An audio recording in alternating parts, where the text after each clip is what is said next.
જે સમાચાર મળ્યા છે અને શા માટે આનંદ છે તે પણ હું તમને કહીશ।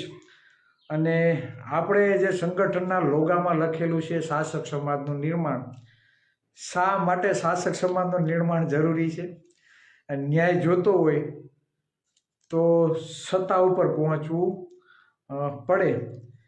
એટલે આ જે બધી બાબતો છે, સત્તાની વાત આપણે વારંવાર કરીએ છીએ તો શા માટે સત્તા જરૂરી છે તો તે બાબતે આપણે ચર્ચા કરીએ। અને કાલના જે સરસ મજાના જે સમાચાર છે તે બાબતે પણ આપણે ચર્ચા કરીએ। થોડાક મિત્રો જોડાઈ જાય, થોડીક કોમેન્ટ આવી જાય તે પછી આપણે આગળની ચર્ચા કરીએ। કહેવાય છે બરાબર કે જો समाज शासक नहीं होता उसकी बहन बेटियां सुरक्षित नहीं होती। તમે તાજેતરનું તમે જે હાલનું તમે જે ઉદાહરણ તમે જોઈ લ્યો, ભાજપના ગુજરાત અધ્યક્ષ જગદીશ વિશ્વકર્માએ જે નિવેદન આપ્યું કે ગેનીબેનના પાલોમાંથી અમે સીટો ખેંચી લીધી છે। એટલે જ્યારે સમાજની દીકરીઓ ઉચ્ચ સ્થાને પહોંચે છે ને ખાસ કરીને સાંસદ તરીકે ચૂંટાઈને આવે છે, ધારાસભ્ય તરીકે પણ ઘણી વખત કેટલી વખત ચૂંટાઈને આવ્યા છે, તે મહિલા તે કોળી સમાજ ઠાકોર સમાજની દીકરી વિશે પણ જો આવા શબ્દો બોલાતા હોય તો વિચાર કરજો કે સામાન્ય છેવાડામાં રહેતા પછાત સમુદાયની બહેન દીકરીઓની હાલત શું હશે, આ તમે ખાલી વિચારી લેજો।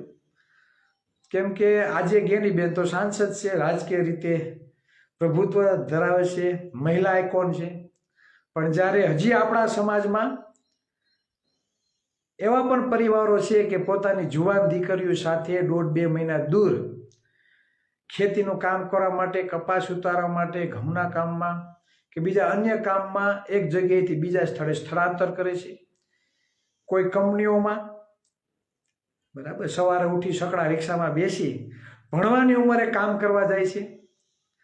સુરત જેવા સિટીમાં આજે તમે જો ટેક્સટાઇલ માર્કેટમાં સૌથી વધારે પછાત સમુદાયની દીકરીઓનું જ ભાગવાનું કારણ વધારે બને છે, પોસ્કોની મેટર વધારે બને છે। આ છે પણ તમારી સામે આવતું નથી। દરરોજ અઠવાડિયાના 3 ફોન હોય છે દીકરી ગુમ થવાના, દરરોજના 3 ફોન, વર્ષની 6-7 તો પોસ્કોની મેટર હોય છે। એમાં ધ્યાનમાં આવે એ ધ્યાન બહાર જે હશે એ તો કંઈક અલગ જ છે। એટલે આ વાસ્તવિકતા છે બરાબર। જો ગેનીબેન જેવી મહિલા આઇકોન ઉપર આવી ટિપ્પણીઓ થતી હોય તો સમાજની બીજી દીકરીઓની શું હાલત હશે। અને શરમની વાત એ છે ભાજપ માટે, આ ગુજરાત માટે, કેમ કે જે રાજકીય પક્ષ પોતે બણગાવો મારે છે હિન્દુ રાષ્ટ્રની, અને હિન્દુ રાષ્ટ્રની દીકરીઓ ઉપર તમે બેફામ બફાટ કરો છો બરાબર, આ તમારી માનસિકતા દર્શાવે છે। બસ ઘણા મિત્રો લાઈવમાં આવી ગયા છે તો બધા મિત્રોને વિનંતી કે થોડુંક શેર કરી દેજો, એટલે આપણે કાલના જે સારા સમાચાર છે તે બાબતે આપણે ચર્ચા કરીએ। કાલના જે ન્યૂઝ છે તે તામિલનાડુ દક્ષિણ ભારત જે અભિનેતા છે વિજય થલપતિ બરાબર, તો અભિનેતામાંથી આજે તે એક નેતા તરીકે જેની છાપ ઉભરી આવી છે, અને 2024માં પાર્ટી બનાવી અને ત્યારબાદ માત્ર 1.5-2 વર્ષમાં જ તમે રિઝલ્ટ જો સૌથી વધારે સીટો લઈ આવી, 100 ઉપર સીટો લઈ આવી અને ઇતિહાસ રચ્યો છે। ને કદાચ અન્ય કોઈ પક્ષ સાથે ગઠબંધન કરી અને સીએમ તરીકેનો ચહેરો પણ સામે આવશે। એટલે ખાસ આ ન્યૂઝ પણ મીડિયાવાળાએ વિજય થલપતિનું કીધું છે કે એટલી સીટો લઈ આવ્યા, પણ કોઈક પણ મીડિયાવાળાએ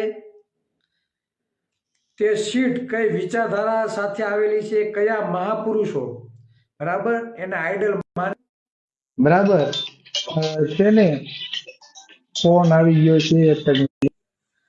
એટલે એ સમાજને હું બતાવવા અને કહેવા જઈ રહ્યો છું, તે જે મહત્વની બાબત છે તેના ઉપર હું તમને ધ્યાન તમારું કેન્દ્રિત કરવા માગું છું.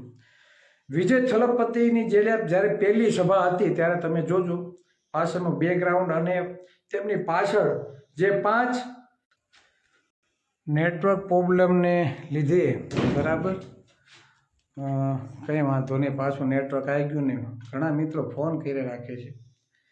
ખાસ કહેવાનું એ છે કે TVK નામની પાર્ટી, બરાબર, 1.5-2 વર્ષમાં એવડું મોટું રિઝલ્ટ લઈ આવે છે, તો કઈ વિચારધારા સાથે બિલોંગ કરતી હશે અને કયા મુદ્દાઓ સાથે તે ચૂંટણી જીતી હશે. ખાસ તમે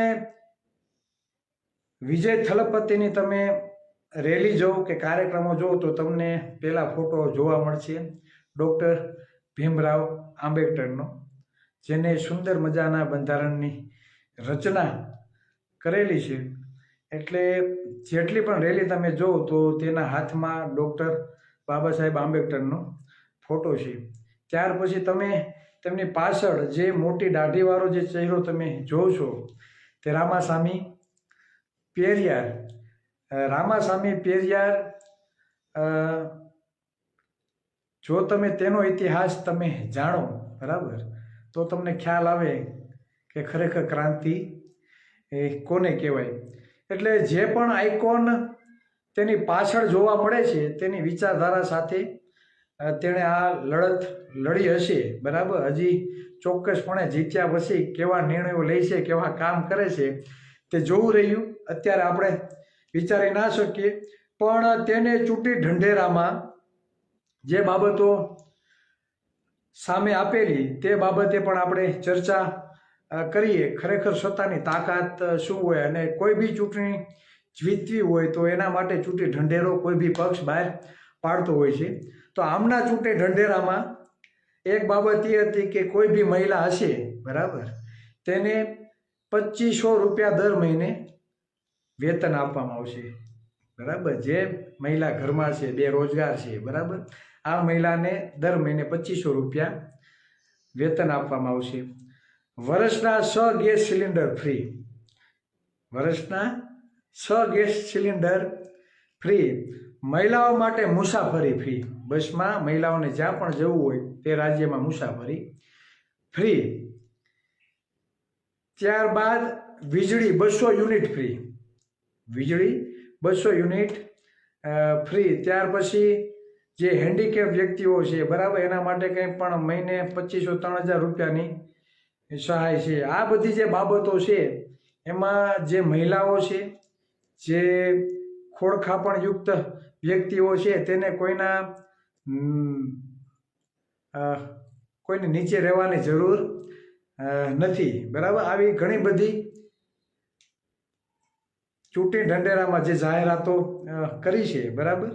એટલે તેના કારણે જે શિક્ષિત વ્યક્તિઓ છે દક્ષિણ ગુજરાતમાં, દક્ષિણ ભારતમાં, ખાસ કરીને તમિલનાડુમાં 90% હિન્દુઓ છે, બરાબર. 90% મંદિરો હિન્દુના છે, છતાં હિન્દુના નારા લગાવનારી ભાજપની ત્યાં સીટો નથી.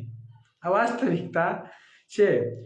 શા માટે નથી? કેમ કે ત્યાં શિક્ષણનું પ્રમાણ સૌથી વધારે જોવા મળે છે. એટલે કોઈ ધર્મના નામે મત લેતા નથી. વિજય થલપતિ ખુદ પાર્ટી પ્રચાર કર્યો તો ત્યાં ક્યાંય પણ એને મંદિર, મસ્જિદ કે ચર્ચના નામે એણે પૈસા માંગ્યા નથી, કે કોઈ પૈસા કે વોટ માંગ્યા નથી, કે ધર્મના નામે વોટ માંગ્યું નથી, બરાબર. એને માત્ર ચૂંટણી ઢંઢેરો જાહેર કર્યો અને હું આવીશ તો હું આ રાજ્યની પ્રજા માટે આ કામ કરીશ, બસ સિમ્પલ વાત. એટલે કહેવાનો મતલબ એ છે કે જો 1.5-2 વર્ષમાં એવડું મોટું રાજકીય પરિણામ જો TVK નામની પાર્ટી, બરાબર, બનાવી, જો રિઝલ્ટ આપી શકતી હોય, બરાબર, તો આ ગુજરાતમાં 60% OB સમાજના લોકો છે અને આપણે કહીએ ને કોળી ઠાકોરના 35% મત છે, તો આપણે શું ના કરી શકીએ? આ વાસ્તવિકતા છે. અને સત્તામાં આવ્યા પછી આપણે શું કરી શકીએ એ પણ હું તમને કહું. આ તમિલનાડુનું ઉદાહરણ છે. ત્યાર પછી તમે ઉત્તર પ્રદેશનું ઉદાહરણ તમે લઈ લો. ગુજરાત કરતાં 4 ગણું મોટું ઉત્તર પ્રદેશ. ત્યાં પણ માન્યવર કાશીરામ સાહેબ, બરાબર, માન્યવર કાશીરામ સાહેબને પણ આપણે પોતાના આઇકોન માનીએ છીએ. એની જ વિચારધારા સાથે આપણે લડવા માટેની હિંમત છે અને લડીએ છીએ. ત્યાં પણ 20 વર્ષ સુધી બીએસપીએ રાજ કર્યું, માત્ર 22% દલિતોના મતોના જોરથી, વિચારધારાની લડત સાથે. બરાબર. એટલે આ વાસ્તવિકતા છે. તમે બિહારમાં જ ચિરાગ પાસવાન જે 28 સીટો ઉપરથી ચૂંટણી લડે છે વિધાનસભાની, ને 22 સીટો જીતીને આવે છે. એ પણ દલિત સમાજનો નેતા, માત્ર 20 કે 22% દલિતોના મત. આ વિચારધારાની તાકાત અને છેવાડાના ઘર સુધી સત્તા શા માટે જરૂરી છે અને સત્તામાં હોય તો શું થાય તે ઘર ઘર સુધી પહોંચાડવાની જવાબદારી આપણે સૌએ સાથે મળીને નિભાવવી પડે, સાથે મળીને મહેનત કરવી પડે, તો આ કાર્ય સિદ્ધ થાય. કોઈ ચિરાગ ઝાલાથી એકથી થવાનું નથી. આજે આપણે બરાડા પાડીએ છીએ કે અમને આ અન્યાય થયો છે, આ અન્યાય થયો છે. શા માટે થાય છે?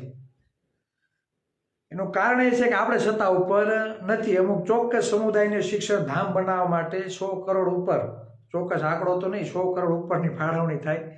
હોસ્પિટલ બનાવવા માટેનો યોગ્ય અવસર આપવામાં આવે, હોસ્પિટલ બનાવવા માટે જમીન આપવામાં આવે, સારા કેબિનેટના ખાતાઓ આપવામાં આવે, ડૉક્ટર બનવા માટે, આઈએસ આઈપીએસ બનવા માટે યોગ્ય પ્રમાણો સરકાર દ્વારા ચોક્કસ સમુદાયને અવસર આપવામાં આવે.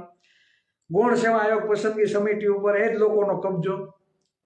આપણે શું કરવાનું? માત્ર મત આપવાના. માત્ર પાટીદાર અને ક્ષત્રિય સમાજના આંદોલનકારીઓના કેસો પાછા ખેંચાઈ જાય અને 90% સમાજ માત્ર મૌન થઈને જોતો રહે. 35% કોળી ઠાકોર સમુદાય માત્ર જોતો રહે. ઘણા બધા કોળી સમાજના આંદોલનકારીઓ ઉપર કેસો થયા છે. કેમ નથી ખેંચાતા? કેમ માત્ર બધી જગ્યાએ સૌથી વધારે ઓબીસી એસસી એસટી સમાજના જ મકાનોનું ડિમોલેશન કરવામાં આવે છે? આવું કોઈ દી વિચાર્યું છે ખરી? કેમ કે આપણે સત્તા ઉપર નથી. આપણે વાત કરીએ છીએ કે નોકરી આપણી ખવાઈ જાય છે, 60% વસ્તી, 77% આરક્ષણ મળે છે, 77% લેખે ભરતી થતી નથી. અસંખ્ય નોકરીઓ આપણી ખવાઈ ગઈ છે અને હજી જે પણ ભરતીઓ આવે છે તેમાં પણ આપણી નોકરીઓ ખવાશે. પછી કોન્સ્ટેબલની હોય, શિક્ષકની હોય, પ્રોફેસરની હોય, આસિસ્ટન્ટ પ્રોફેસરની હોય, પીઆઈની હોય, પીએસઆઈની હોય, એએસઆઈની હોય, બરાબર, બસના ડ્રાઈવરની હોય, બસના કંડક્ટરની હોય, કેમ પટ્ટાવાળાની પણ કેમ ના હોય? બધી જગ્યાએ નોકરી તમારી ખુલ્લે આમ ખવાય છે. ઓબીસીનું કટ ઓફ પ્લસ જાય છે. આવું કેમ થાય છે? કેમ કે આપણે સત્તા ઉપર નથી. અને સત્તાની વાત, સત્તા શા માટે જરૂરી છે છેવાડાના ઘર સુધી આપણે પહોંચાડી નથી. આપણે ક્યાંક ને ક્યાંક આ બાબતે કાચાર્યા છે, ક્યાંક ને ક્યાંક આપણી ઉણપ છે. વાસ્તવિક જાગૃતિ ઘર સુધી પહોંચાડી શક્યા નથી. તેને કારણે આપણે આ બધું સહન કરવાનો વારો છે. ગામના 2-3 ડોઢા આગેવાનો હોય કે ઠોકો આમાં મત, એટલે આખો સમાજ એમાં મત ઠોકે અને પછી 5 વર્ષ લગી આ સરકાર આપણી પત્તે ઠોક કહી રાખે અને આપણે ખાલી જોયા રાખીએ, હાઓ કહી રાખીએ. બીજું કોઈ વસ્તુ કંઈ થતું નથી. પરિવર્તનના નામે જીરો. હા, જાગૃતિ આવી છે, નો ડાઉટ જાગૃતિ આવી છે. હજી 5-10 વર્ષ થશે, જાગૃતિ 100% આવશે. એમાં કંઈ પણ નહીં થાય. ભદ્રબોધ માન્યવર કાશીરામ સાહેબની વાત એણે કરી છે. 42,000 સાયકલ ચલાવી હતી, કિલોમીટર 42,000 સાયકલ ચલાવી હતી ત્યારે સત્તા મળી. એટલે કહેવાનો મતલબ એ છે કે ત્યારે એટલું સોશિયલ મીડિયા નહોતું, પ્રચાર પ્રસારના એવા કાંઈ સાધનો નહોતા, બરાબર, હતા તો આપણે હતા નહીં. આજે સોશિયલ મીડિયા છે અને સોશિયલ મીડિયા પર કબજો આપણે કરી શકીએ એમ છીએ. અહીંયા લાઈવ થાય તો 50,000 લોકો જોઈ શકે. ઘણી બધી સુવિધા છે. તો હાલના સમયમાં આપણે કેમ પરિવર્તન ના કરી શકીએ? પણ પરિવર્તન કરવા માટે વિચારધારાને લડત લડવી પડે, એક દિશામાં ચાલવું પડે, દિશા ભટક્યા વગર. હવે વાત સત્તા હોય તો શું થાય તેની હું વાત તમને કહેવા માંગુ. સત્તા એ બધી સમસ્યાની ચાવી છે. એટલે સત્તામાં તમે પહોંચો તો જે આરક્ષણની વાત છે, જે રાજ્ય સરકારે જેટલું આરક્ષણ આપવું હોય તો તે રાજ્ય સરકાર આપી છે. એક જ મિનિટ ભાઈ, કેમ કે અંદર થાય છે ગરમી. હા,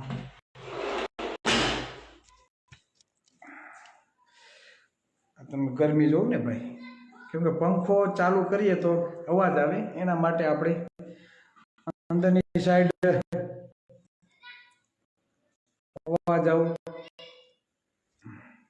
ખાસ સત્તા હોય તો તેનાથી શું ફાયદો થાય તે હું તમને કહેવા માંગુ. સત્તા હોય તો જે પણ રાજ્ય સરકાર જેટલું આરક્ષણ આપવું હોય તો તે આપી શકે, એમાં કેન્દ્ર સરકાર આવી સુપ્રીમ કોર્ટની એલાન છે.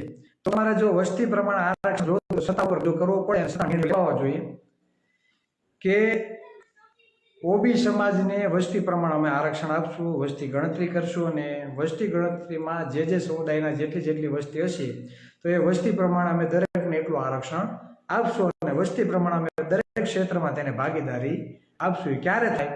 જ્યારે સત્તામાં આપણો કબજો હોય તો. બીજું, એસસી એસટી ઓબીસીના એટલા નિગમો છે, તો આ નિગમોમાં આપને માત્ર ભિખારીને ભીખ આપે ને એમ નિગમોમાં પૈસાની ફાળવણી કરવામાં આવે છે. જ્યારે 10% જેની વસ્તી છે એ 10% બિન અનામત વર્ગને 2000 કરોડથી પણ વધારે ફાળવણી કરવામાં આવે છે. તો શા માટે? કેમ કે એમના સમુદાયના લોકો સત્તા ઉપર બેઠા છે, એને 2000 કરોડ આપે છે, એનો આપણે કંઈ વાંધો નથી. પણ આપણું શું?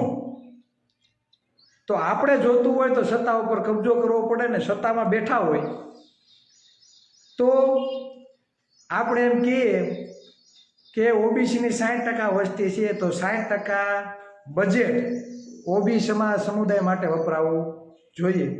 ઠાકોર અને કોળી વિકાસ નિગમની 35% વસ્તી છે તો વર્ષના 3500 કરોડ નહીં, 5000 કરોડ રૂપિયા તેનું પછાતપણું દૂર થાય તેના માટે આપણે વાપરવાના છે. આ સત્તામાં તમારી ભાગીદારી હોય તો તમે નિર્ણયો લઈ શકો, બાકી નહીં. જો અન્ય સમુદાયના આંદોલનકારીઓના કેસો પાછા ખેંચાઈ ગયા હોય તો તમે સત્તામાં બેસો ને તમે પણ સત્તામાં હો તો તમે કહી શકો ઓબીસી એસસી એસટી સમુદાયના જે પણ આંદોલનકારીઓ પર ખોટા ગુના દાખલ થયા છે, ખાસ કરીને જે સરકારી નોકરી માટે જે વિદ્યાર્થીઓ આંદોલનો કર્યા છે તેના ઉપરના જેટલા પણ કેસો છે એ પાછા ખેંચવામાં આવે. સત્તામાં હોય તો આ તમે નિર્ણય લઈ શકો, બાકી નહીં. ભાજપના રાજમાં રાજદ્રોહના ગુના ખેંચાઈ જાય છે. રાજદ્રોહના ગુના હોય ને એ પણ ખેંચાઈ જાય છે, અને વોશિંગ મશીનમાં નાખવો અને કેમ સાફ થઈને બારોબાર આવી જાવ. આ વાસ્તવિકતા છે. જેની ઉપર અસંખ્ય ગુનાઓ દાખલ છે તે પણ ધારાસભ્ય અને પાર્ટીના અધ્યક્ષ બનીને બેસી જાય છે, ગૃહમંત્રી પણ બની જાય છે. આ વાસ્તવિકતા છે. આ સમજવાની જરૂર છે. આજે તમે 200-300 રૂપિયા દાડીએ જાઓ છો, તમારા બાળકને MBBS કરવું છે, તમારા વિદ્યાર્થીને MBBS કરવું છે તમારા સમાજના, તો એની પાસે 1 કરોડ નથી, તો તમને મેડિકલ ક્ષેત્રમાં યોગ્ય અવસર મળતો નથી. તમે સત્તા ઉપર કબજો કરો તો સરકારી કોલેજો વધે તેના માટે તમે નિર્ણય લઈ શકો. જેને વધારે મેરિટ આવે છે, એક પણ દીકરો MBBS વગર ના રહે, બરાબર, જે હોશિયાર દીકરો છે 2-3 માર્કે રહી જાય છે, તો એના માટે તમે યોગ્ય નિર્ણયો લઈ શકો. બાકી ડૉક્ટરનો દીકરો ડૉક્ટર બનશે, ધારાસભ્યોનો એના હગાવાલાના આ બધા ડૉક્ટરો બની જશે, તમારું કાંઈ થશે નહીં. તમારા વિસ્તારમાં લુખ્ખાઓ સરિયું લઈને આટા મારે છે, બરાબર, ડરાવા ધમકાવવાની કોશિશ કરે છે, બુટલેગરો થઈને ફરે છે, જેને સત્તા પક્ષના લોકો હાચવે છે. તમે સત્તામાં બેસો તો તમારા વિસ્તારમાં કયા IPS અધિકારીની બદલી કરવી સત્તા નક્કી કરે. આ સત્તાની તાકાત છે. જમીન વેવણાને જમીન આપવી હોય તો સત્તા આપી શકે, આ સત્તાની તાકાત છે. અને સત્તા જ કોને મુખ્યમંત્રી બનાવો, કોને ગૃહમંત્રી બનાવો, કોને કેબિનેટના ખાતા આપવા, આ બધું સત્તા નક્કી કરે છે.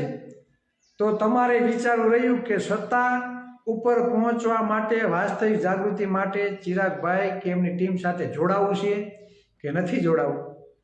બાકી તો ઢળાવવાનું તો છે જ, જેમ પહેલાં ઢળાતા એમ અત્યારે ઢળાવવાનું. એટલે આ બધી સમસ્યાઓમાંથી બહાર નીકળવું પડશે તો સત્તા ઉપર કબજો કરવો પડશે. બાકી તમે અન્યાય અને અત્યાચારનો ભોગ બનતા રહેશો. ઘણા મિત્રોની કોમેન્ટ છે કે કવરેજ નથી આવતું. ખરેખર કવરેજ નથી આવતું અને મારો અવાજ, મારો વિડીયો પણ મારા આમાં ચોંટે છે એવું મને લાગે છે. ફરી ટાઈમ લઈને ફરી પાછા આપણે આ વિષય ઉપર લાઈવ થશું. પણ ઘણા મિત્રો એમ કહે છે અવાજ કટ થાય છે, બરાબર, વિડીયો સરખો નથી આવતો. પણ હવે કવરેજનો લોચો છે તો શું કરશું, બરાબર. એટલે આ વાસ્તવિકતા છે. કંઈ વાંધો નહીં, ફરી નેટવર્ક આવશે, બરાબર. ફરી પાછા આપણે લાઈવ થશું. અમારા અર્જુન સાહેબ પણ લાઈવ નિહાળે છે. અર્જુન સાહેબને પણ વિનંતી કરી કે તમે પણ લાઈવ થશો, બરાબર ને. તમે પણ આ બાબતે થોડી ચર્ચા કરજો, બરાબર. અને જે રિઝલ્ટ આવ્યું છે જોઈએ સીએમ બન્યા પછી કેવા નિર્ણયો લે છે. જે મારી પાસે થોડુંક જે હતું તે મેં પીરસવાની કોશિશ કર્યું છે, બરાબર. એટલે બસ વધારે વાત નહીં કહેતા. કવરેજમાં લોચો છે એટલે મજા નહીં આવે ને ગરમી પણ બહુ થાય છે, કેમ કે આખો નીતરી રહ્યો છું. તો ફરી પાછા આપણે મળશું. બારોબાર લાઈવ થવાય એમ છે પણ ત્યાં ઘોંઘાટ છે એટલે સેટિંગ